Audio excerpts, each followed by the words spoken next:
So, hello guys, welcome back. Mag-unbox tayo ngayon ng Epson L121 na printer. So, nagkakahalaga nga lang pala ito ng 6K above. Bumili nga pala uli ako nito kasi yung ginagamit ko nung grade 12 pa ako is medyo luma na. Pero Epson L121 din yung gamit ko dati nung grade 12 pa ako. So ngayon, this college, so bumili uli ako ng bagong Epson para mas medyo bumilis-bilis naman yung aking pagpiprint.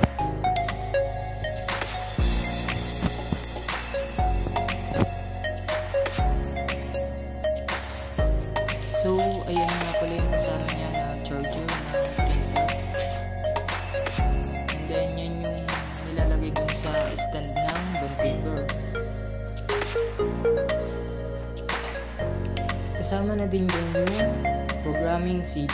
So, meron din naman sa Google na search nyo lang L121 Drive and then download nyo lang yung files nun para gumana siya sa laptop nyo. And then, ayan, may kasama siyang ink, then, at meron din siyang kasamang keyboard na for printer. And then, tara, setup na.